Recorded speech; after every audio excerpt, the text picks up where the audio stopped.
බුද්ධං සරණං ගච්ඡාමි. ධම්මං සරණං ගච්ඡාමි. ධම්මං සරණං ගච්ඡාමි. සංඝං සරණං ගච්ඡාමි. සංඝං සරණං ගච්ඡාමි. ဒ ුතියම්පි බුද්ධං සරණං ගච්ඡාමි. ဒုတိယံ බුද්ධං සරණං ගච්ඡාමි. ဒုတိယံ ධම්මං සරණං ගච්ඡාමි. ဒုတိယံ ධම්මං සරණං ගච්ඡාමි. ဒုတိယံ සංඝං සරණං ගච්ඡාමි. ဒုတိယံ සංඝං සරණං ගච්ඡාමි. තතියම්පි බුද්ධං සරණං ගච්ඡාමි. තතියම්පි බුද්ධං සරණං ගච්ඡාමි. තතියම්පි ධම්මං සරණං ගච්ඡාමි. තතියම්පි ධම්මං සරණං ගච්ඡාමි. තතියම්පි සංඝං සරණං ගච්ඡාමි. තතියම්පි සංඝං සරණං ගච්ඡාමි. සරණාගමනං සම්පුන්නං ආමබන්තේ පානාතිපාතා වේරමණී සික්ඛාපදං සමාදියාමි. පාණාතිපාතා වේරමණී සික්ඛාපදං සමාදියාමි. අදින්නාදානා වේරමණී සික්ඛාපදං සමාදියාමි. අදින්නාදානා වේරමණී සික්ඛාපදං සමාදියාමි. කාමේසු මිච්ඡාචාරා වේරමණී සික්ඛාපදං සමාදියාමි. කාමේසු මිච්ඡාචාරා වේරමණී සික්ඛාපදං සමාදියාමි. මුසාවාදා වේරමණී සික්ඛාපදං සමාදියාමි. මුසාවාදා වේරමණී සික්ඛාපදං සමාදියාමි. සුරාමේරය මජ්ජපමා දට්ඨානා වේරමණී සික්ඛාපදං සමාදියාමි. සුරාමේරය මජ්ජපමාදට්ඨානා වේරමණී සික්ඛාපදං සමාදියාමි. තිසරණේන සද්ධින් පංචශීලං ධම්මං සාදුකං සුරක්ඛිතං කତ୍වා අප්පමාදේන සම්පාදේත. ආමබන්තේ සාදු සාදු සාදු. සමන්ත චක්ඛවාලේසු අත්‍රා ගච්ඡන්තු දේවතා සද්ධම්මං මුනි රාජස්ස සුනන්තු සග්ග මොක්ඛදං. සාදු සාදු සාදු. ධම්ම ශ්‍රවණ කාලෝ අයං භදන්තා. ධම්ම ශ්‍රවණ කාලෝ අයං භදන්තා. ධම්ම ශ්‍රවණ කාලෝ අයං භදන්තා. සාදු සාදු සාදු. නමෝ තස්ස භගවතෝ අරහතෝ සම්මා සම්බුද්දස්ස. නමෝ තස්ස භගවතෝ අරහතෝ සම්මා සම්බුද්දස්ස. නමෝ තස්ස භගවතෝ අරහතෝ සම්මා සම්බුද්දස්ස. සාදු සාදු සාදු. අතිපූජනීය ගරුතර මහා සංඝරත්නයන් අවසරයි, සදහවත් වාසනාවන්ත පින්වත්නි,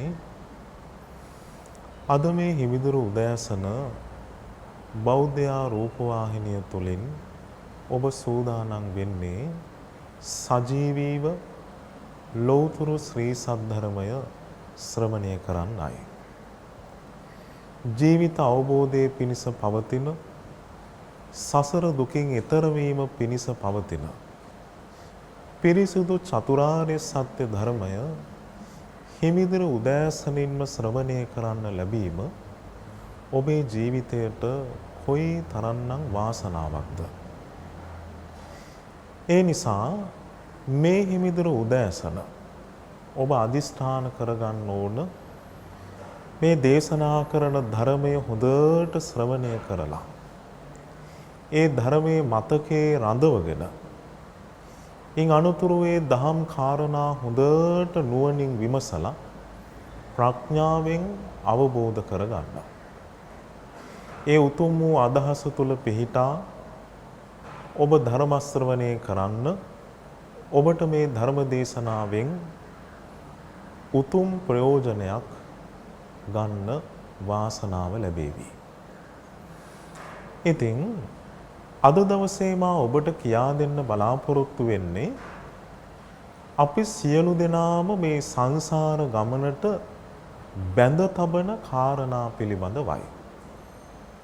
ඒවට ධර්මයේ කියන්නේ සංයෝජන ධර්ම කියලා. මොනවද කියන්නේ? සංයෝජන. ඉතින් අද දවසේ මා ඔබට කියා දෙන්න බලාපොරොත්තු වෙන්නේ මෙන්න මේ සංයෝජන ගැන. එතකොට මේ සංයෝජන කියන්නේ පින්වතුනි, ජීවිතේ ප්‍රගුණ කරන වඩන දේවල් නෙවෙයි. ජීවිතේ බැහැර කරන දේවල්. දුරින්ම දුරු කළ යුතු දේවල්. එතකොට මේ සංයෝජන ධර්ම දුරු කරන්න වාසනාව ලැබෙන්නේ ආර්ය අෂ්ටාංගික මාර්ගයේ දියුණු කිරීම තුළින්. සීල සමාධි ප්‍රඥා වශයෙන් නිවන් මඟ දියුණු කිරීම තුලයි මේ සංයෝජන ධර්මයන් ප්‍රහාණය කිරීමේ වාසනාව ලැබෙන්නේ. එතකොට මේ සියලු සංයෝජන ධර්මයන් පින්වතුනි තනි වචනකින් හැඳින්නුවොත් ඒ වචනය තමයි තණ්හාව. කුමක්ද? තණ්හාව. මේ බුදුරජාණන් වහන්සේ තණ්හාවම තමයි මේ පෘථග්ජන සත්වයාගේ සිතෙහි එක එක ස්වභාවයෙන් හටගන්න ආකාරය තමයි විස්තර කරන්නේ. එතකොට සංයෝජන කියලා කිව්වේ මේ සංසාර ගමනට බැඳ තබන්න හේතු වෙන කාරණා. ඔබත් මමත් මේ සංසාර ගමනේ පිඟුතුනේ කෙලවරක් නැතුව දුක් විඳාවේ මේ සංයෝජන ධර්ම නිසායි. බුදුරජාණන් වහන්සේ වදාළේ අනවතග්ගෝ යං භික්ඛවේ සංසාරං පුබ්බා කෝටින පඤ්ඤායති. මහණෙනි, මේ සංසාර ගමන දීර්ඝයි, ආරම්භය මෙන්න මෙතනයි කියලා බුදු ඇස් දෙකටවත් පේන්නේ නැහැ කිව්වා. ඒ තරම් මේ ඉපදෙමින් මැරෙමින් ඉපදෙමින් මැරෙමින් ආපු ගමන දීර්ඝයි. එතකොට ඔබත් මමත් මේ සංසාර ගමනේ දුක් විඳ ආවේ කුමක් නිසාද? සංයෝජන ධර්ම නිසායි. තණ්හාව නිසායි. ඔබට පුළුවන්කම ලැබුණොත් මේ ජීවිතය තුල සංයෝජන ප්‍රහාණය කරන්න ඔබට පුළුවන් මේ භයානක සංසාර කතරෙන් එතර වෙලා සදාකාලික සැප ඇති අමා මහ නිවන සාක්ෂාත් කරන්න. ඒ සඳහා අපි මේ සංයෝජන කියන්නේ මොනවද කියලා ඉස්සෙල්ලම ඉගෙන ගන්න ඕන. ඉගෙනගෙන තමයි ඒ කාරණා අඳුනගෙන ප්‍රහාණය කරන්න තියෙන්නේ. එතකොට ඔන්න මෙහෙමයි සංයෝජන ධර්ම බුදුරජාණන් වහන්සේ විස්තර කරන්නේ. පළවෙනි කාරණාව සක්කාය දිට්ඨිය. දෙවැනි කාරණාව විචිකිච්ඡා. තුන්වෙනි එක සීලබ්බත පරාමාස. හතරවෙනි එක කාම රාග. පස්වෙනි එක පටිඝ 5යි. හයවෙනි එක රූප රාග. හත්වෙනි එක අරූප රාග. අටවෙනි එක මාන්නය. නවවෙනි එක උද්ධච්චය. දහවෙනි එක අවිද්‍යාව. ඔන්න මේ සංසාර ගමනේ අපිව බැඳ තබන්න හේතු වෙච්ච කාරණා 10. සක්කාය දිට්ඨි, විචිකිච්ඡා, සීලබ්බත පරාමාස, කාමරාග, පටිඝ, රූපරාග, අරූපරාග, මාන, උද්ධච්ච, අවිජ්ජා. එතකොට මේ සංයෝජන 10 පින්වතුනි කොටස් දෙකකට බෙදෙනවා. පළවෙනි පහට කියනවා ඕරම් භාගීය සංයෝජන කියලා. ඕරම් භාගීය සංයෝජන කියලා කිව්වේ කාම ලෝකවල උපදින්න හේතු වන පහළ උපත් සඳහා උපකාර වෙන සංයෝජන. පහළට ඇද දමන්න හේතු වෙන සංයෝජන. සතර ආපායේ උපදින්න, මනුස්ස ලෝකේ එන්න, දිව්‍ය ලෝකෙක උපදින්න හේතු වෙන කාරණා. ඊට පස්සේ ඉහලින් කියවෙන සංයෝජන පහට කියනවා උද්දම් භාගීය සංයෝජන කියලා. මොනවද කියන්නේ? උද්දම් භාගීය සංයෝජන. ඒ කිව්වේ ඉහළ තලවලට උපතක් කරා යන්න හේතු වෙන කාරණා. ඉහළ තල තමයි බ්‍රහ්ම ලෝක. එතකොට බ්‍රහ්ම ලෝකවල උපතක් කරා යන්න හේතු වෙන කාරණා පහක් තියෙනවා. පහළට ඇද දමන කාරණා 5යි, ඉහළට එකතු කරගෙන යන කාරණා 5යි. එතකොට නිවන පිණිස මේ සියලු සංයෝජන ප්‍රහාණය කරන්න ඕන. දැන් අපි මේ එක් එක් කාරණා ගැන කාල වේලාව තිබෙන පරිදි ඉගෙන ගන්න උත්සාහ කරමු. පළවෙනි එක සක්කාය දිට්ඨිය. දවසක් බුදුරජාණන් වහන්සේ ළඟට ස්වාමින් වහන්සේ නමක් ඇවිදින් අහනවා, ස්වාමීනි සක්කාය සක්කාය කියලා වචනයක් මේ ධර්මයේ අහන්න ලැබෙනවා. සක්කාය කියන්නේ මොකක්ද කියලා ඇහුවා. බුදුරජාණන් වහන්සේ වදාළ පින්වත් භික්ෂුව සක්කාය කියලා කිව්වේ පංච උපාදානස්කන්ධයට කියන නමක්. මොකද්ද සක්කාය කිව්වේ? මේ රූප වේදනා සංඥා සංඛාර විඥාන කියන පංච උපාදානස්කන්ධයට කියන තනි වචනයක් සක්කාය. දිට්ඨිය කියලා කිව්වේ ආත්ම දෘෂ්ටිය. ඒ කිව්වේ මම මගේ කියන අදහස, හැඟීම. එතකොට සක්කාය දිට්ඨිය කියලා කිව්වේ පංච උපාදානස්කන්ධය කෙරෙහි පවතින ආත්ම දෘෂ්ටිය. මම මගේ කියන අදහස තමයි සක්කාය දිට්ඨිය. ඊටාම බරපතල අකුසලයක්. සතර අපායේ උපදින්න හේතු වෙන කාරණාවක්. දැන් ඔබ දන්නවා පංච උපාදානස්කන්ධයේ තමයි රූපය. පළවෙනි එක. රූප කියලා කිව්වේ සතර මහා ධාතුණු සතර මහා ධාතුන්ගෙන් සකස් වෙච්ච දේවල්. පඨවි ආපෝ තේජෝ වායෝ කියන සතර මහා ධාතුන්ගෙන් හැදිච්ච දේවල් වලට තමයි රූප කියන්නේ. එතකොට අභ්‍යන්තරික ශරීරය තුලක් තියෙනවා, බාහිර ලෝකෙත් තියෙනවා. එතකොට බුදුරජාණන් වහන්සේ වදාළ මේ අභ්‍යන්තර රූපය කෙරෙහි වගේම මේ ලෝක සත්වයා මේ රූපයට බැඳෙනවා. මේ රූපයේ පවතින ස්වභාවය සියල්ලටම. දැන් බුදුරජාණන් වහන්සේ වදාළ මේ පංච උපාදානස්කන්ධයේ පවතින්න පුළුවන් අවකාශ 8ක් තියෙනවා. කාල 3ක් තියෙනවා. අවකාශ 8 තමයි අභ්‍යන්තර බාහිර, ඊළඟට හීන ප්‍රනීත, සියුම් ගොරෝසු, දුර ළඟ. කාල 3 තමයි අතීත, වර්තමාන, අනාගත. එතකොට ස්කන්ධ කියන වචනේ තේරුම තමයි කාලය හා අවකාශය අතර තියෙන පැවැත්ම කියන එක. මොකක්ද ස්කන්ධ කියන වචනේ තේරුම? කාලය හා අවකාශය අතර තියෙන පැවැත්ම. කාල තුනක් තියෙනවා. අතීත, අනාගත, වර්තමාන. ඊළඟට මේ පංච උපාදානස්කන්ධයේ පවතින්න පුළුවන් අවකාශ 8ක් තියෙනවා. අභ්‍යන්තර, බාහිර, සියුම්, ගොරෝසු, හීන, ප්‍රනීත, දුර, ළඟ. එතකොට මේ 11 ආකාරයෙන් පවතින පංච උපාදානස්කන්ධයේ කෙරෙහි ඔබ බැඳිලා ඉන්නවා. බැඳිලා ඉන්නේ මම මගේ කියන ආත්ම දෘෂ්ටියෙන්. ඒ නිසා අපි මේ රූපයට කියනවා රූප උපාදානස්කන්ධය කියලා. උපාදාන කියලා කිව්වේ බැඳී යාමනේ. එතකොට බැඳිලා යනවා අර විදිහට කාල තුනකටත් අවකාශ 8කුත් අතර පවතින සියලු රූප ස්කන්ධයන්ට ඔබ බැඳිලා ඉන්නවා. බැඳිලා ඉන්නේ මම මගේ කියන අදහසෙන්. ඒ නිසා අපි මේකට කියනවා රූප උපාදානස්කන්ධය කියලා. ඊළඟට වේදනාව. වේදනාව තුන් ආකාරයයි. සැප විඳීම්, දුක් විඳීම්, මධ්‍යස්ථ විඳීම්. එතකොට මේ විඳීම හටගන්නේ ස්පර්ශ ප්‍රත්‍යයෙන්. ස්පර්ශ ප්‍රත්‍යයෙන් හටගත්ත විඳීම ස්පර්ශයේ අනිත්‍ය වීමෙන් අනිත්‍ය වෙලා යනවා.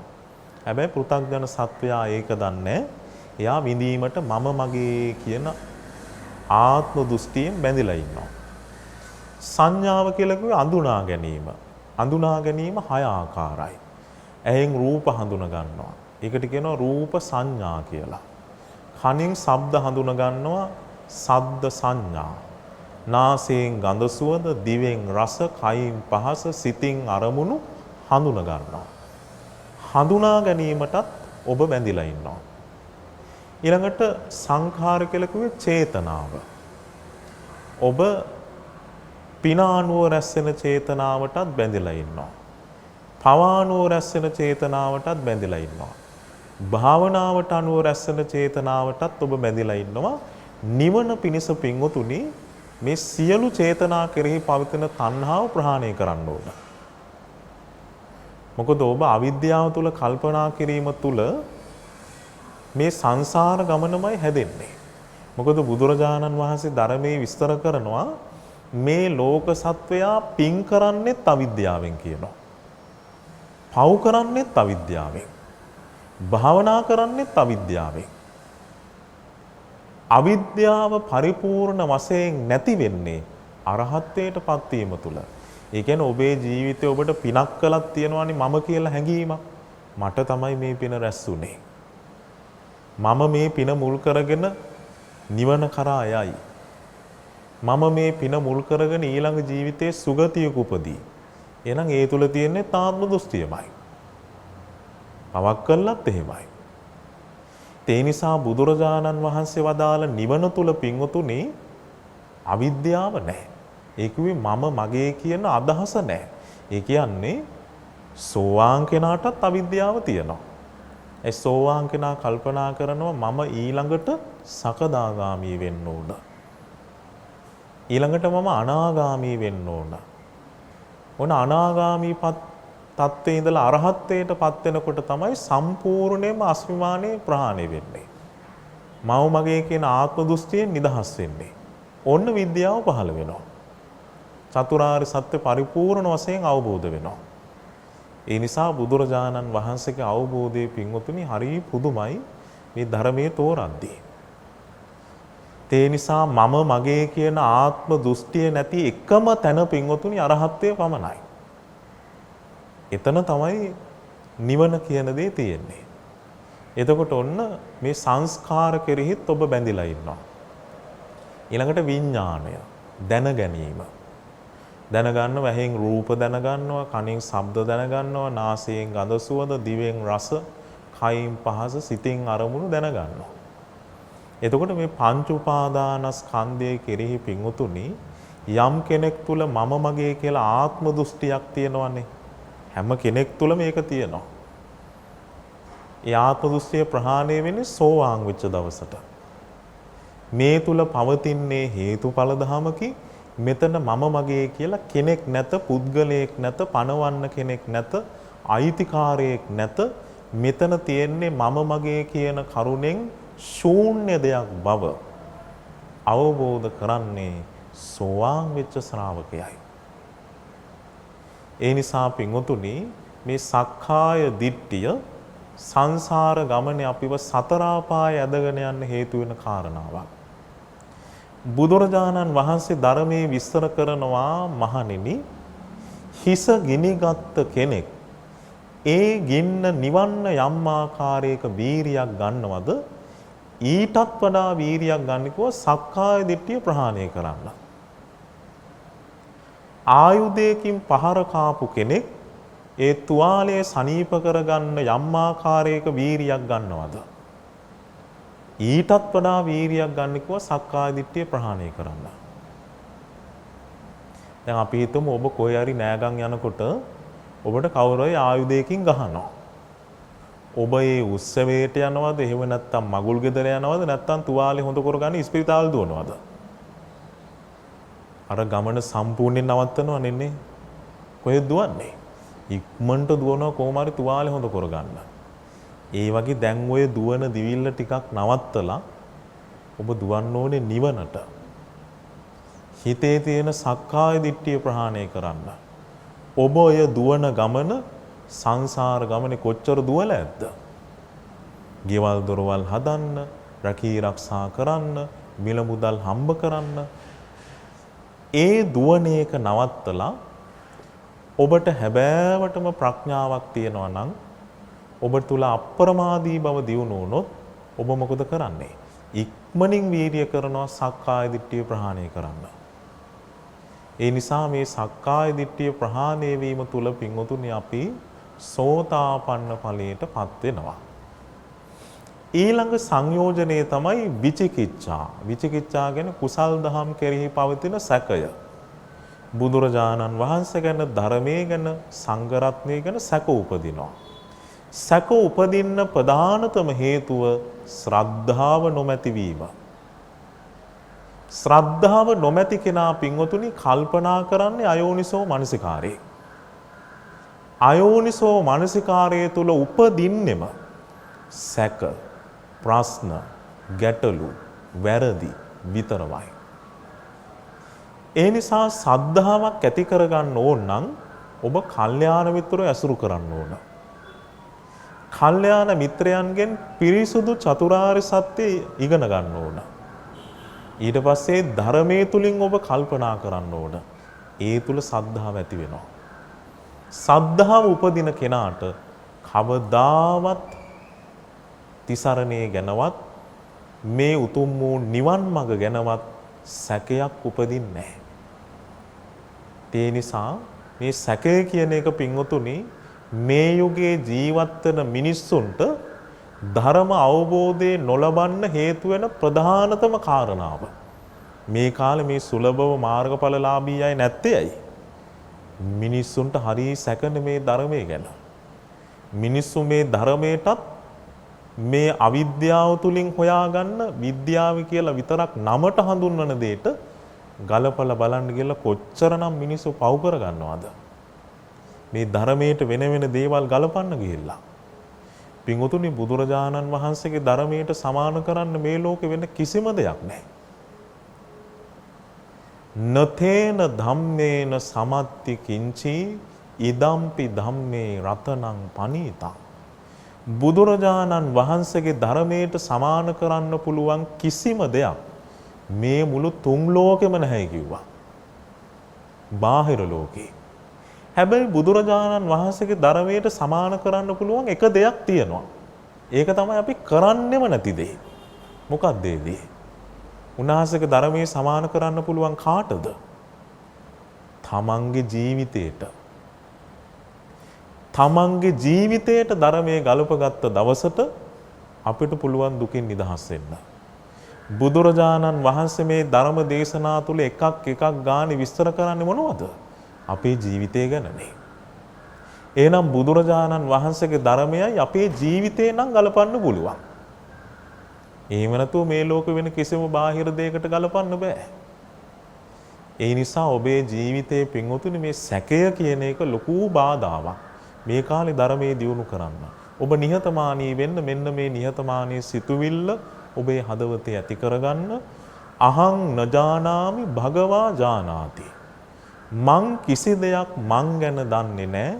සියලු දේ දන්නේ බුදුරජාණන් වහන්සේ කියන නිහතමානී සිතුවිල්ල ඔබේ හදවතේ ඇති වුණොත් එදාට ඔබ නිවන කරා යනවා.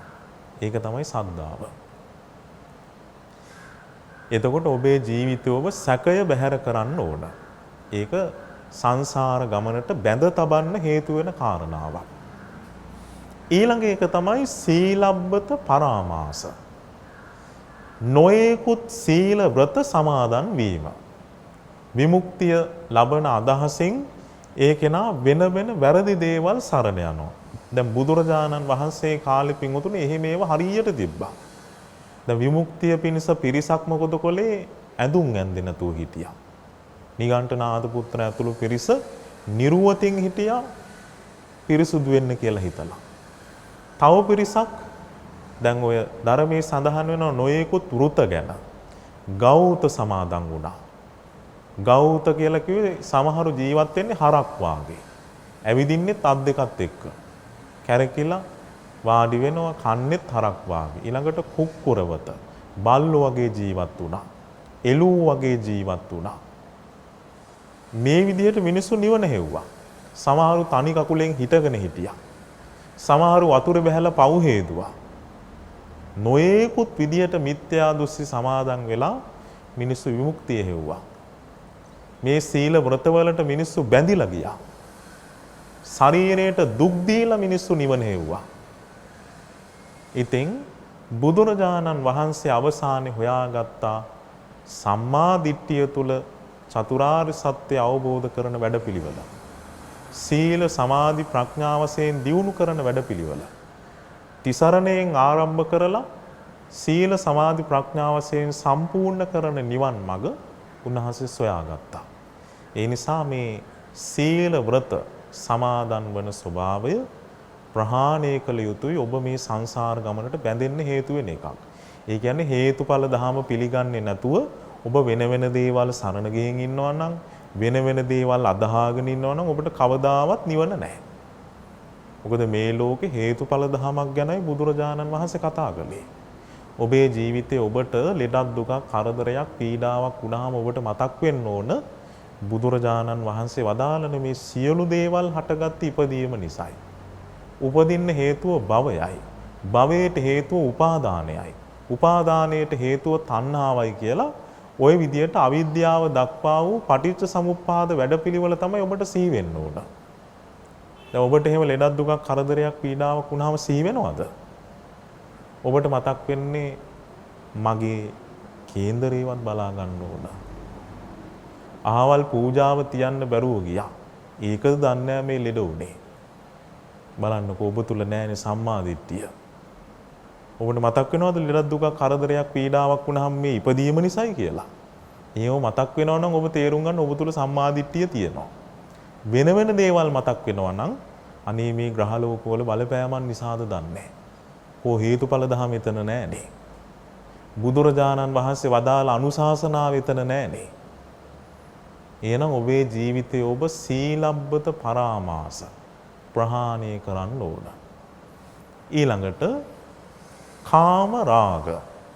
කාම රාග කියලා කිව්වේ මේ ඇහැට පේන රූප, කනට ඇහෙන ශබ්ද, නාසයට දැනෙන ගඳ සුවඳ, දිවට දැනෙන රස, කයට දැනෙන පහස කියන පංච කාමයට බැඳී ඉන්න ස්වභාවය.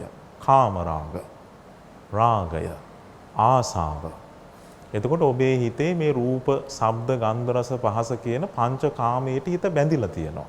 එහෙම හිත බැඳෙන්නේ පින්වතුනි අසුබ දේවල් සුබ හැටියට පිළිගන්න නිසා අයෝනිසෝ මනසිකාරය නිසා ඔබ මේ ලෝකෙට බැඳෙන්නේ. ඒ නිසා ඔබ යෝනිසෝ මනසිකාරය ඇති කරගෙන අසුබ දේ අසුබ විදිහටම දැක්කොත් ඔබ තුල තියෙන රාගය ප්‍රහාණය වෙනවා. ඒ නිසා රාගය ප්‍රහාණය කිරීම පිණිස ඔබ නිතරම අසුබය ප්‍රගුණ කරන්න ඕන. ජීවිතයේ යථාර්ථයේ නුවණින් විමසන්න ඕන. ඊළඟ එක තමයි පටිඝ. පටිඝ කියන්නේ තරහ. ව්‍යාපාද. තරහ.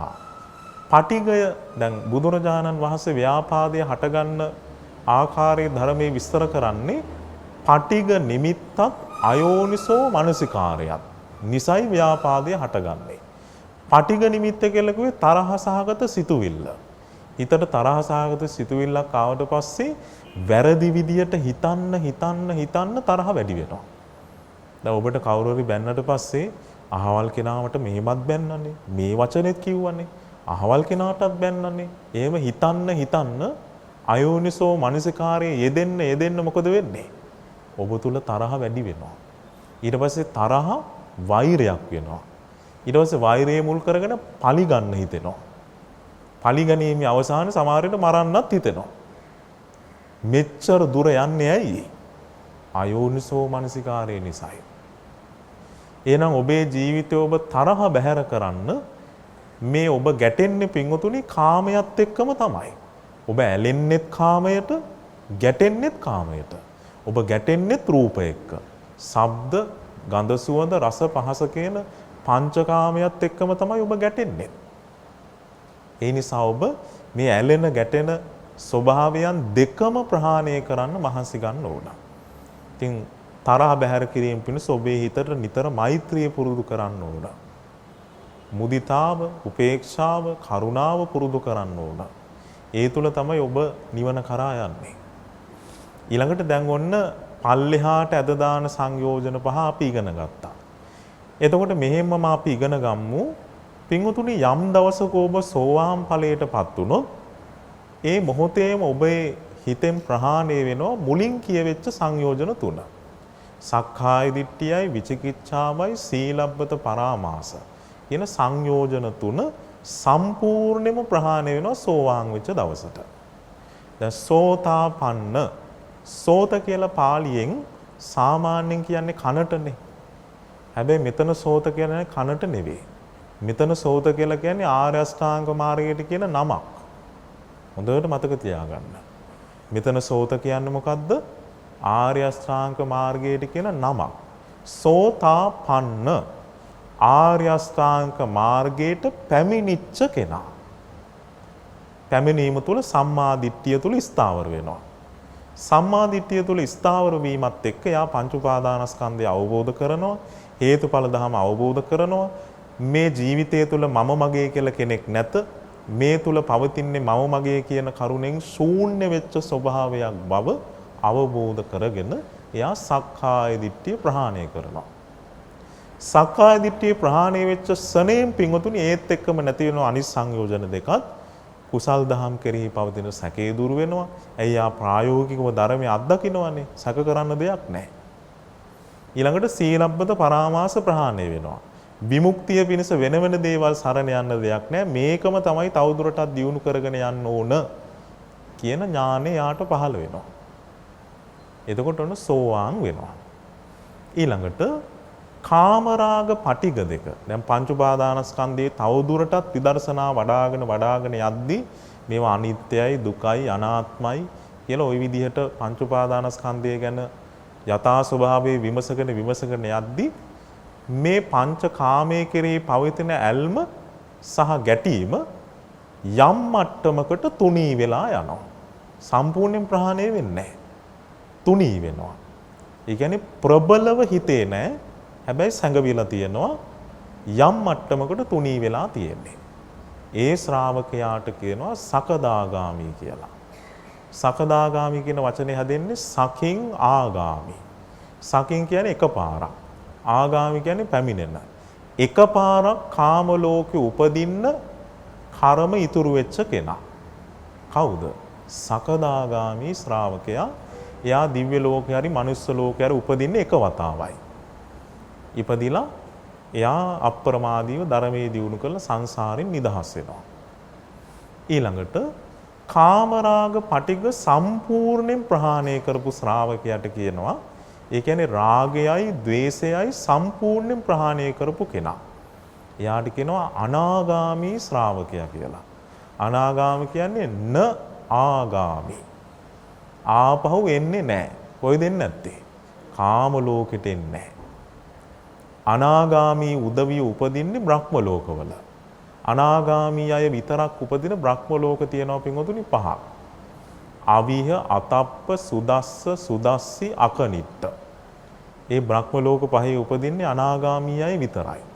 එතකොට මේ බ්‍රහ්ම ලෝක 5න් එකක ඉපදිලා ඔන්න ධර්මයේ දියුණු කරලා එහෙදී අරහත්ත්වයටපත් වෙලා පිරිනුවම් පාන්න පුළුවන්.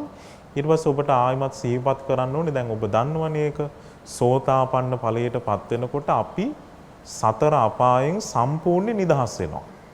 ඒක තමයි ජීවිතයේ තියෙන ලොකුම ආරක්ෂාව. අපි සතර අපාය ආයිමත් වැටෙන්නේ නැහැ. බුදුරජාණන් වහන්සේ දවසක් වඩින ගමන් පුංචි ගල් කැට 7ක් අතට අහුලා ගත්තා. ආනෝ මහණෙනි මේ අතේ තියෙන පුංචි ගල් කැට 7ද විශාල නැත්නම් අර ඈත තියෙන හිමාල පර්වතයේද කියලා ඇහුවා. ස්වාමීන් වහන්සේලා කියනවා ස්වාමීන් වහන්සේගේ අතේ තියෙන ওই පුංචි ගල් කැටත් එක්ක අර ඈත තියෙන පර්වතේ කොහොමවත් සමාන කරන්න බෑ කිව්වා. බුදුරජාණන් වහන්සේ වදාළ මහණෙනි සෝතාපන්න වෙච්ච කෙනෙක් ප්‍රහාණය කරපු දුක අර ඈත පේන හිමාල කන්ද වගේ කිව්වා. තව යාට ඉතුරු වෙලා තියෙන්නේ මේ අතට ගත්ත පුංචි ගල් කැට 7 වගේ දුකක් විතරයි කිව්වා. එහෙනම් බලන්නකො සෝවාන් වීම ජීවිතේට කොච්චර ආරක්ෂාවක්ද නේ. මේ සියලු ප්‍රශ්න වලින් අපි නිදහස් වෙනවානේ. ඒ නිසා ඔබේ ජීවිතය ඔබ පින් කරන අතරේ ඔබ මහන්සි ගන්න ඕන පින්වතුනි අනිවාර්යෙන් මාර්ගඵල ලබන්න. මොකද ඔබ පින් කරලා දිව්‍ය ලෝකෙට ගියත් දිව්‍ය ලෝක උපදින්න ඕනේ නිකාම පින් කරපු දෙවි කෙනෙක් හැටියට නෙවෙයි. ඔබ දිව්‍ය ලෝක උපදින්න ඕනේ මාර්ගඵලලාභී දෙවි කෙනෙක් හැටියට. එතකොටයි සංසාර ගමනට ආරක්ෂාවක් තියෙන්නේ. නැත්තම් පින තියනකන් එහි සැප විඳගෙන ඉඳලා පින ඉවරුනහම ආපහු ඇවිදින් අපාය වැටලා දුක් විඳින්න වෙයි. ඒ විතරද බලන්නකො මේ කාලේ මනුස්ස ලෝකෙ මිනිස්සුන්ට තියෙන දුක්නේ. සමහර යුද්ධෙට මැදි වෙලා, සමහරුන්ට කන්න බොන්න නැහැ. සමහරුන්ට වැස්ස වැඩි වෙලා ඉන්න හිටින්න තැන් නැහැ. බලන්නකො මනුස්ස ලෝකෙ මිනිස්සුන්ට තියෙන ප්‍රශ්න. මනුස්ස ලෝකෙ සුගතියක් වෙලා. ඒ නිසා අපිට තේරෙනවා මේ සංසාර ගමනේ කිසිම ආරක්ෂාවක් නැහැ. දැන් අපේ වාසනාවට පින් තියෙන නිසා තාම ජීවත් වෙනවා. බත් ටිකක් කාලා වතුර ටිකක් බීලා දුකක් කරදරයක් නැතුව මේ ලංකාවේ ජීවත් වෙනවන්නේ. අපේ වාසනාවට අපිව පුංචි කාලේ අම්මලා තාත්තලා නොමර ලොකු මහත් කරලා හැදුවා. ඒ නිසා අද අපි ධර්මය අහනවා. බලන්නකො මේ කාලේ වෙන සිද්ධි. දැන් අර පහුගිය දවස්වල පෙන්නුවේ අම්මා කෙනෙක් කේන්තියට දරුවටම නියනෙන් ඇනලා තිබුණා හිල් වෙන්න. තාත්තා මොකද කොලේ දරුවව තල්ලු කළා දියැලෙන් පල්ලෙහාට. බලන්නකො අපි වෙහෙම තල්ලු නොකර යන්තම් ජීවිතේ වේරලා තියනවානේ. මෙහෙම සංසාරකද ඔබ යන්න හිතන් ඉන්නේ. මෙහෙම අම්මා තාත්තා කෙනෙක් ලැබුණොත් ඊළඟ ජීවිතේ. ඒ නිසා මනුස්ස ලෝකෙවත් ආරක්ෂාවක් නැහැ. අම්මා තාත්තගෙන්වත් ආරක්ෂාවක් නැතිකොට බාහිර කෙනෙක්ගෙන් කොහොම ලැබෙන්නද? නේද? ඒ නිසා මේ සංසාර ගමනේ යන්නවත් හිතන්න එපා. ඉස්සරහට එන්න එන්න තව පිරිහිනවා මේ ලෝකේ. ඒ නිසා ඔබ මහන්සි ගන්න ඕන මේ සංයෝජන ධර්ම ප්‍රහාණය කරන්නයි. ඊළඟට ඉහළට ඇද දමන්න හේතු වෙන සංයෝජන 5. පළවෙනි එක රූප රාග. රූප රාග කිව්වේ දැන් ඔබ දන්නව පින්වතුනි අපේ ජීවිතය තුළ භාවනාව දියුණු කිරීම තුළ මේ සිත තුළ ප්‍රකට කරන්න පුළුවන් සමාධියක්. හිතේ තියෙන නීවරණ ඔබ ජීවිතේ නිතර ජීවත් වෙන්නේ නීවරණත් එක්කනේ. හැබැයි ධර්මයේ දියුණු කිරීම තුළ පුළුවන් නීවරණ සංසිඳවන්න. නීවරණ සංසිඳීම තුළ ඔබේ හිතේ ඇති වෙනවා සමාධියක්. ඒ සමාධියේ දියුණු මට්ටම් වලට කියනවා පින්වතුනි ධ්‍යාන කියලා. සමාධිය හොඳට වැඩි කාලයක් පීඨෝගෙන එන්න පුළුවන් තත්ත්වයට පත් කරගන්න එකට කියනවා ධ්‍යාන කියලා. දැන් එක එක ධ්‍යානවල ධ්‍යාන අංග තියෙනවා වෙන වෙනම. දැන් පළවෙනි ධ්‍යාන ගත්තාම පළවෙනි ධ්‍යානේ ධ්‍යානාංග 5යි.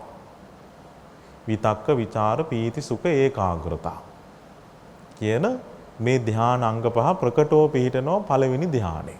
මොන දෙවෙනි ධ්‍යානය තුල විතක්ක, විචාර සංසිඳනවා, ප්‍රීතියෙන් හටගත්ත සැපත් එකඟ බවක් තියෙනවා.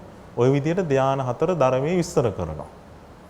එතකොට යම් කෙනෙක් නීවරණ ධර්ම ප්‍රහාණය කරලා සිතේ ඇති කරගන්න මේ පළවෙනි ධ්‍යාන 4 පළවෙනි ධ්‍යාන හතර, පළවෙනි ධ්‍යානයේ දෙවෙනි, තුන්වෙනි, හතරවෙනි කියන ධ්‍යාන හතරට කියනවා අපි රූප ධ්‍යාන කියලා. මොනවද කියන්නේ? රූප ධ්‍යාන. ඒ රූප ධ්‍යාන කෙරෙහිත් අර අවිද්‍යාවෙන් භාවනා කරන කෙනා තුළ බැඳීමක් හට ගන්නවා. මං කිව්වේ ආත්ම දෘෂ්ටිය තුළ භාවනා කරනකොට භාවනාව තුලත් වැඩෙන්නේ මම කියන අදහසමයි. ඒ තුල තියෙන්නේ අවිද්‍යාවමයි. ඒ නිසා භාවනා කිරීම තුල සංසාරේ නිදහස් වෙන්නේ නැහැ. ඒ භාවනා කරලා උපදව ගන්න සමාධියත් අනිත්‍ය වශයෙන් දැකලා අතහරින්න ඕන. එතන තමයි බොජ්ජංග ධර්ම සම්පූර්ණ වෙන්නේ. දැන් සමාධි සම්බොජ්ජංගේ උපේක්ඛා සම්බොජ්ජංගය. සමාධිය දියුණු කරලා සමාධියත් අනිත්‍ය වශයෙන් දැකලා උපේක්ෂාවටපත් වෙනවා. එතකොටනේ අරහත්ත්වයටපත් වෙන්නේ. එතකොට ඔබ දන්නවා මේ ධර්ම මාර්ගයේ සමාධියෙන් අවසන් වෙන එකක් නෙවෙයි. සමාධිය දියුණු කළොත් ඔබට බ්‍රහ්ම ලෝකෙක උපදින්න පුළුවන්. කිසි ප්‍රශ්නයක් නැහැ.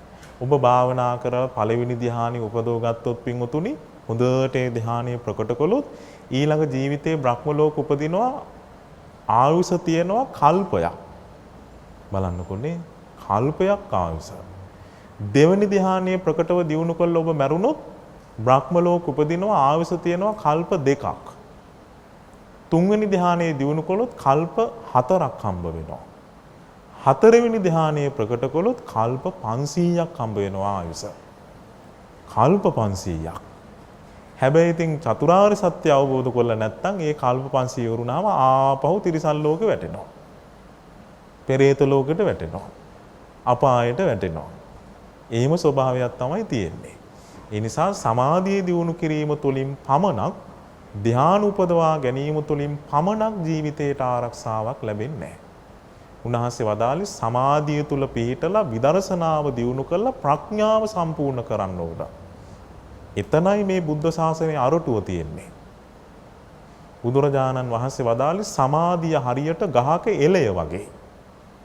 අරටුව තමයි ප්‍රඥාව. මාර්ගඵල අවබෝධ කිරීම. එතකොට ඔන්න ඔබ සමාධියටත් බැඳෙනවා. සමාධියට කොච්චර බැඳෙනවද කියන්නේ සමහර විට මේ පුංචි ඇහි පිල්ලමක් ගහන වෙලාවක් හිත එකක වෙන්නේ. අම්මලා ඇවිල්ලා අඬා වැළපෙනවනේ. අනේ ඉස්සර සමාධියක් තිබ්බ දැන් නෑනේ ස්වාමීනි දියුණු වෙන්නේ. බලන්නකෝ නෑනේ ඒක කියලා හරියට දුක් වෙනවා. බලන්නකෝ මේ අනිත්‍ය වෙලා ගියපු දෙයක් අල්ලගෙන දඟලන හැටිනේ. ඒ නිසා කවදාවත් හටගත් එකක් ආයි උපදින්නේ නෑ. ඒක හේතුඵල ධාමයෙන් සකස් වුණා. ඒක අනිත්‍ය වෙලා ගියා. මේ මොහොතේ භාවනා කළා මේ මොහොතේ අලුතෙන් සමාධියකුයි ඇති කරගන්න තියෙන්නේ. අර ඒකම ආයේ නැහැ. අර ඒකම ගන්න උත්සාහ කරනවා නම් ඒ තුල මෙයා අනිත්‍ය ගැන දන්නෙත් නැහැ.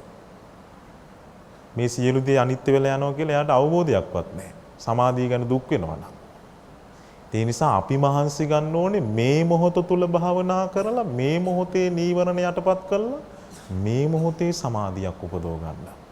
එහෙනම් අපි හැම වෙලේම භාවනාවට ඉඳ ගන්න ඕනේ කොහොමද? අලුතෙන්මයි ඉඳ ගන්න ඕන. නැතු ඊයේ සමාධිය අද ඇති වෙන්නේ නැහැ. ඒක අනිත්‍ය වෙලා ගියා. අද අපි භාවනා කළොත් අද උපදින්නේ අලුත් එකක්. හැබැයි ඊයේ භාවනා කරපු එක අද සමාධිය දියුණු කරන්න උපකාර වෙනවා. ඒ නිසා ඔබේ ජීවිතවල රූප රාග ඊළඟට අරූප රාග කියලා කියුවින් උතුනේ ඊට එහා පැත්තේ තියෙනවනේ තව ධානය හතරක්. ආකාසානං ඡායතනේ විඥානං ඡායතනේ ආකින්චඤ්ඤායතනේ නේව සංඥා නා සංඥායතනේ. ඒ අරූප ධාන ඒවටත් බැඳෙනවා. ඒවට බැඳුනොත් ඔය රූප රාග අරූප රාග කියන ස්වභාවයන්ට මේ සිතේ පවතින ස්වභාවයන්ට බැඳුනොත් පින්වතුනි ඔබ රූප රාගයේ තිබුණොත් රූපාචර බ්‍රහ්ම ලෝකෙක යනවා. අරූප රාගයේ ප්‍රකට වුණොත් අරූපාචර බ්‍රහ්ම ලෝකෙක යනවා. හැබැයි නිවනක් නැහැ. ඊළඟට මාන්නය. මෙතන කතා කරන මාන්නය තමයි පින්වතුනි අස්මිමානය. ඒ කිව්වේ මම මගේ කියන අදහස. ඒ අදහස ඔබ බැහැර කරන්න ඕන. දැන් සාමාන්‍ය කෙනෙක් තුළ පවතින මාන්න තුනක් තියෙනවා. සෙය්‍යමාන, සදිසමාන, හීනමාන. හීනමාන කිව්වේ තමන්ව පල්ලෙහාට දාලා හිතන එක. ඊළඟට තමන්ව සමාන කරලා හිතනවා. අර කෙනා වගේමයි මමත්. ඊළඟට තමන්ව උස් කරලා හිතනවා. ඒ තුනම පින්වතුනි ප්‍රහාණය වෙනවා සෝවාන් වෙද්දී. මොකද හේතුඵල ධම අවබෝධ කර ගැනීම තුළ එයා දන්නවා මම මගේ කියලා කෙනෙක් මෙතන නැත. දැන් මම මගේ කියන ආත්ම දෘෂ්ටිය හිටියොත් මේ මම අනිත් අයට ගලපන්න යන්නේ. මම කියලා කෙනෙක් නැත්තම් කාට ගලපන්නද? මෙතන තියෙන හේතුඵල ධමයක් කියලා අවබෝධ කරගත්තාමනේ කවුරු ගැන ආඩම්බර වෙන්නද? කවුරු රකින්නද? කවුරු ආරක්ෂා කරන්නද කෙනෙක් නැහනේ. තියෙන හේතුඵල ධමයක් නේ. එතකොට ඔන්න ඔබේ ජීවිතයේ ඔබ පින්වතුනි අස්මිමානය ප්‍රහාණය කරන්න ඕනේ කිව්වේ මේ පංච උපාදානස්කන්ධය ගැන මම මගේ කියන ආත්ම දෘෂ්ටිය ප්‍රහාණය කරන්න ඕන. ඊළඟට උද්දච්ච. සාමාන්‍ය සිංහල භාෂාවේ ඔබ උද්දච්චයි කියලා කියන ටික ආඩම්බරයි කියන එක නෙන්නේ. හැබැයි මෙතන උද්දච්චයි කියන්නේ නම් ඒක නෙමෙයි. හිතේ විසිරීම. හිතේ නීවරණ ධර්ම ප්‍රහාණය කරනවා සමාධිය තුල. හැබැයි යම් මට්ටමකට කෙලෙස් ඉතුරු වෙලා තියෙන නිසා යාගේ හිත ටිකක් විසිරෙන ස්වභාවයක් තියෙන උද්දච්චය. දැන් අනාගාමි වෙච්ච ස්වාමීන් වහන්සේ නමකට දවසක් හිතුණා මම ඉතුරු ටික මේ බ්‍රහ්ම ලෝකෙ ගිහිල්ලා දිනු කරගෙන එහෙදි පිරිනුවම් පානවා. ඒ කියන්නේ ටිකක් හිත විසිරිලානේ නේ. බුදුරජාණන් වහන්සේට මේක ආරංචි වුණා. ආරංචි වුණාට පස්සේ අඬ ගහලව ඇත්තද මේ භික්ෂුව කියන කතාව? මේ භාවනාව දිනු කරන එක නැවතුවයි කියන්නේ ඊළඟ ජීවිතේ බ්‍රහ්ම ලෝක යන්න. එහෙමයි ස්වාමීනි. මම කල්පනා කළා බ්‍රහ්ම ලෝකෙ ගිහිල්ලා පිරිනුවම් පාන්න. බුදුරජාණන් වහන්සේ ආනෝ භික්ෂුව මේ අසූචි කියන ඒවා බින්දුවක් තිබ්බ ගොඩක් තිබ්බ කියලා ගඳේ වෙනසක් තියනවාද ඇහුවා. නැහැ කිව්වා. බින්දුවක් තිබ්බත් එකම ගඳමයි කිව්වා. ඒ වගේ තථාගතයන් වහන්සේ ඇහි පිල්ලමක් ගහන වෙලාවක්වත් ඉපදීම නම් මරණා කරන්නේ නැහැ කිව්වා. ඒ නිසා භාවනා කළා මේ ජීවිතේම රහත් වෙන්න කිව්වා. උන්වහන්සේ ධර්මයේ දිනු කළා ඒ ජීවිතේ අරහත්ත්වයටපත් වෙලා පිරිනුවම් පෑවා. එහෙනම් මේ හිතේ විසිරෙන ස්වභාවයේ සම්පූර්ණයෙන් ප්‍රහාණය වෙන්නේ අරහත්ත්වයටපත් වෙන දවසට. ඊළඟට අවිද්‍යාව. අවිද්‍යාව කියන්නේ චතුරාර්ය සත්‍ය පිළිබඳව තියෙන නොදැනීම. හේතුඵල ධහම පිළිබඳව නොදැනීම. එතකොට හේතුඵල ධහම පරිපූර්ණ වශයෙන් අවබෝධ කරගෙන චතුරාර්ය සත්‍ය පරිපූර්ණ වශයෙන් අවබෝධ කරගෙන ඒ කිව්වේ සත්‍ය ඥාන, කෘත්‍ය ඥාන, කෘතඥාන වශයෙන් පරිවර්ත තුනයි ආකාර 12කට බුදුරජාණන් වහන්සේගේ අනුශාසනාව පරිදි ගුරු උපදේශ ඇතිව ශ්‍රාවකයෝ අවබෝධ කරගෙන ඔන්න හිතේ තියෙන තණ්හාව සම්පූර්ණයෙන් ප්‍රහාණය කරලා අරහත්ත්වයටපත් වෙනවා. බුදුරජාණන් වහන්සේ මේ චතුරාර්ය සත්‍ය අවබෝධ කළේ ගුරු උපදේශ නැතිව. ඒ නිසා අපි උන්වහන්සේට කියනවා සම්මා සම්බුද්දයි කියලා. එහෙනම් පින්වතුනි අපේ ජීවිතේ අපි මහන්සි ගන්න ඕන ඔන්න අවිද්‍යාව ප්‍රහාණය කළ විද්‍යාව පහළ කරගන්න. එතකොට අවිද්‍යාව ප්‍රහාණය වෙන්නේ පින්වතුනි රහත් වෙච්ච දවසටමයි. අනාගාමි කෙනාටත් අවිද්‍යාව තියෙනවා. රූප රාග අරූප රාග තියෙනවා. ඒකනේ අනාගාමී කෙනත් මරණයටපත් වුණාට පස්සේ බ්‍රහ්ම ලෝකික උපතක් කරා යන්නේ. සමාධිය කෙරෙහි බැඳිලා ඉන්නවා. අවසානයේ තමන් වඩපු තැනත් අතහරින්න ඕන. ඒකනේ උන්වහන්සේ වදාළේ. දැන් ඔන්න ගඟෙන් එතර වෙන්න පාරුවට නැග්ගන්නේ. දැන් සමාධිය තුල තමයි විදර්ශනා වඩන්නේ. අවසානයේ සමාධිය කෙරෙහි ඇලිලා හිටියොත් ඒත් සංසාරේ. වඩපු තැනත් අතහරින්න ඕන. බලන්නකෝ උන්වහන්සේගේ මේ අවසානයේ නිදහස් වෙන ස්වභාවයනේ. අවසානයේ යා ගංගාවෙන් එතරට ගියාට පස්සේ පාරුව කරේ තියන් යන්නේ නැහනේ. පාරුව දාලා යන්නේ.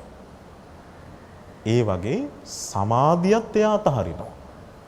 සමාධිය තුලත් අනිත්‍ය වශයෙන් දැකලා ඒක තුලත් හේතුඵල ධම දැකලා එයත් අනිත්‍ය වශයෙන් දැකලා රූප රාග අරූප රාගත් දුරු කරලා ඔන්න අවිද්‍යාව සම්පූර්ණයෙන්ම ප්‍රහාණය කරලා විද්‍යාව පහළ කරගෙන අරහත්ත්වයටපත් වෙනවා.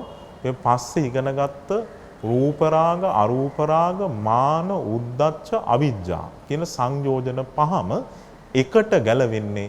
ඒ ගැලවෙන්නේ පිංගුතුනි අරහත්ත්වයටපත් වෙන මොහොතේ. එහෙනම් අපේ ජීවිතේ අපි ඔන්න ඔය සංයෝජන 10 නිසා තමයි මේ සංසාර ගමනේ අතරමං වෙලා ඉන්නේ. එහෙනම් අපි ඉස්සෙල්ලාම ප්‍රහාණය කරන්න මහන්සි ගන්න ඕනේ මොකද්ද? සක්කාය දිට්ඨිය. ඉස්සෙල්ලාම මහන්සි ගන්න ඕනේ මේ චතුරාර්ය සත්‍ය අවබෝධ කරගෙන පංච උපාදානස්කන්ධය ගැන අවබෝධ කරගෙන මේ තුල පවතින හේතුඵල ධමකේ මව මගේ කියලා කෙනෙක් මෙතන නැත කියන අවබෝධය ඇති කරගන්නයි අපි මහන්සි ගන්න ඕනේ. ඒක නිකන් ඇති වෙන්නේ නැහැ. නිතරම අපි මේ පංච උපාදානස්කන්ධය ගැන ආයතන ගැන හොඳට අනිත්‍ය වශයෙන් දුක් වශයෙන් අනාත්ම වශයෙන් නුවණින් විමසන්න ඕන. ඒ විමසීම තුළ තමයි යාට ප්‍රඥාව දියුණු වෙලා මේ තුල පවතින හේතුඵල ධමයක් බව අවබෝධ වෙලා ආත්ම දෘෂ්ටිය ගැලවිලා යන්නේ. ගැලවිලා ගියොත් එයා සෝවාන් වෙනවා. එහෙමනම් ඔබ හැම දිනාටම මේ දස සංයෝජන ප්‍රහාණය කරලා විද්‍යාව පහළ කරගෙන තණ්හාව සම්පූර්ණයෙන් දුරු කළා විමුක්තිය සාක්ෂාත් කරගෙන මේ ඉපදෙන මැරෙන භයානක සංසාර කතරින් ඈතර වෙන්න වාසනාව ලැබේවා කියලා අපි හදවතින්ම ආශිර්වාද කරනවා. දැන් අපි සූදානම් වෙන්නේ මේ ධර්ම දේශනාවෙහි දායකත්වයේ දක්වූ පිරිසට පින් අනුමෝදන් කරන්නයි. අද මේ හිමිදුරු උදෑසන සජීවීව සිදු වූ මේ උතුම් ධර්ම දේශනාවෙහි දායකත්වයේ දරුවේ බත්තරමුල්ල රජමල්වත්ත පාරේ පදිංචි තුෂාන්ත සුමිත්‍රාරච්චි සහ නිල්මිනී ගුණතිලක මහත්මිය ඇතුළු මේ පවුලේ සියලු දෙනා විසින් ඒ වගේම දයා සුමිත්‍රාරච්චි මහත්මිය ඇතුළු ඒ පවුලේ සියලු දෙනාමත් බලාපොරොත්තු වෙන්නේ මීට මාස 8කට පෙර මිය පරලොව ගිය ආදරණීය පියාණන් පියරත්න සුමිත්‍රාරච්චි පියාණන්ට පින් අනුමෝදන් කරන්නත් වසර 11කට පෙර මිය පරලොව ගිය මෑණියන් වන කරුණා ගුණතිලක මහත්මියට පින් අනුමෝදන් කරන්නත් මීට වසර 8කට පෙර මිය පරලොව ගිය පියාණන් වන රාජමන්ත්‍රී ගුණතිලක මහත්මයාට පින් අනුමෝදන් කරන්නත් මාස 6කට පෙර මිය පරලොව ගිය පියුමා පතිරණ මහත්මියට පින් අනුමෝදන් කරන්නත් සියලුම ඥාති හිත මිත්‍රාදීන්ට මිය පරලොව ගිය සියලු දෙනාට පින් අනුමෝදන් කරන්න බලාපොරොත්තු වෙනවා. විශේෂයෙන්ම මේ වසරේ සාමාන්‍ය පෙළ විභාගයට පෙනී සිටින මලින්දු සුමිත්‍රාරච්චි සඳලි ජයසිංහ දියණිය මහේල දිනාල් දේශාන් පුතණුවන් ඇතුළු ඒ ආදරණීය දුවා දරුවන්ට ආශිර්වාද ප්‍රාර්ථනා කරන්නත් බලාපොරොත්තු වෙනවා. අධ්‍යාපන කටයුතු දියුණු පමුණුවීම පිණිස ඒ වගේම දේශකයාණන් වහන්සේ වන අපටත් විශේෂයෙන්ම බෞද්ධ නාලිකාවේ නිර්මාතෘ අතිපූජනීය දරණාගම කුසල ධම්ම නායක ස්වාමින් වහන්සේ ඇතුළු බෞද්ධ කාර්ය මණ්ඩලයේ සියලු දෙනාටමත් නන් අයුරින් මේ උතුම් කටයුත්තට උපකාර කළ සැමටත් සහභාගී වූ සියලු දෙනාටමත් සියලුම ශ්‍රාවක ප්‍රේක්ෂක සදහවතුන්ටත් මේ උතුම් පින අනුමෝදන් කරන්න බලාපොරොත්තු වෙනවා. ඉතින් එහෙමනම් බොහෝ දෙනෙක්ගේ නංගන් කියවුණා. අද දවසේ දායකත්වයේ දක්වූ සියලු දෙනාටමත් නමින් මිය පරලොව ගිය සියලු ඥාතීන්ටත් ධර්ම ශ්‍රවණය කළ ඔබ හැම දිනාටමත් මේ උතුම් පින වහවහා චතුරාර්ය සත්‍ය ධර්ම අවබෝධය පිණිසම හේතු වාසනා වේවා කියලා සාදු කියමු. ආකාසට්ඨා ච බුම්මට්ඨා දේවා නාග මහිද්దికා පුඤ්ඤන්තං අනුමෝදිත්වා චිරං රක්ඛන්තු ලෝක සාසනං චිරං රක්ඛන්තු දේශනං චිරං රක්ඛන්තු මං පරං. සියලු දෙනාටම තෙරුවන් සරණයි. සාදු සාදු සාදු. පින්වත්නි, සජීව ධර්මදේශනාව පවත්වා වදාළ ගෞරවනීය ස්වාමීන් වහන්සේට පරිස්කාර පූජා කරන්නට අද මේ පින්කමේ සදැහැති දායකත්වයේ ධර්මෙන් කටයුතු කරන ඒ පින්වත් පිරිසට අපි දැන් ආරාධනා කරමු. අද මේ උතුම් වූ සද්ධර්ම දේශනාව පවත්වා වදාළේ රුවන්වැල්ල වහරක දම්සක් විහාරයේ ප්‍රධාන අනුශාසක පූජ්‍යපාද ගම්පහ මහානාම ස්වාමීන් වහන්සේ. දේශකයන්න් වහන්සේ නිදුක් නිරෝගීව තවත් බොහෝ කාලයක් ඔබ අප වෙනුවෙන් අනුශාසනා කරන්නට ගෞරවනීය ස්වාමීන් වහන්සේට ශක්තිය ධෛර්යය ලැබේවායි අපි ප්‍රාර්ථනා කරමු. සාදු සාදු සාදු.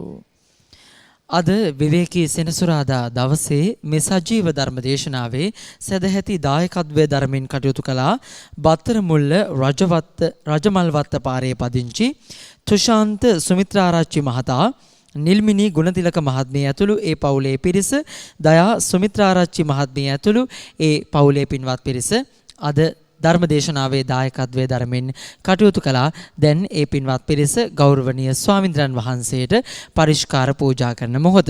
ඒ සියලු දෙනාත් බලාපොරොත්තු වන යහපත් අරමුණු අභිමතාර්ථ එලෙසින්ම සමෘද්ධමත් වේවායි ප්‍රාර්ථනා කරමු. ගෞරවනීය දේශකයන්න් වහන්සේටත් ඒ වගේම ඔබ අප සියලු දෙනාටත් උතුම් වූ චතුරාර්ය සත්‍ය ධර්මය අවබෝධයේ පිණිස මේ පින්කම හේතු වාසනා වේවායි අපි ප්‍රාර්ථනා කරනවා. දැන් අද සජීව ධර්මදේශනාවේ සදැහැති දායකත්වයේ දරමින් කටයුතු කරන්නට යෙදුණු ඒ පින්වත් පිරිස ගෞරවනීය ස්වාමින්ද්‍රයන් වහන්සේට පරිස්කාර පූජා කරන මොහොත බෞද්ධ රූපවාහිනී නාලිකාව ඔස්සේ සජීව ධර්මදේශනාවන් විසුරුවා හැරෙනවා. ඒ වගේම දිනකට ධර්මදේශනා 5ක් 6ක් වශයෙන් පටිගත කිරීම සිදු වෙනවා. ඒ වගේම බෞද්ධ ගුවන්විදුලියෙන් මෙලෙස ධර්මදේශනාවන් පටිගත කිරීම සිදු වෙනවා. ඒ වගේම විවිධ පින්කම් ඔබ වෙනුවෙන් සංවිධානය වෙනවා. ඒ සඳහා සදැහැති දායකත්වයේ දරමින් කටයුතු කරන්න පින්වත් ඔබ සියලු දෙනාට ආරාධනා කරමින් අද උදෑසන සජීව ධර්මදේශනාව මෙතකින් නිමවටපත් කරනවා. යලිත් සවස් 5ට සූත්‍ර ධර්මදේශනාව ඔබ වෙත sannivedanaya කිරීමේ බලාපොරොත්තුවෙන් පින්වත් ඔබ සැමට තෙරුවන් සරණයි.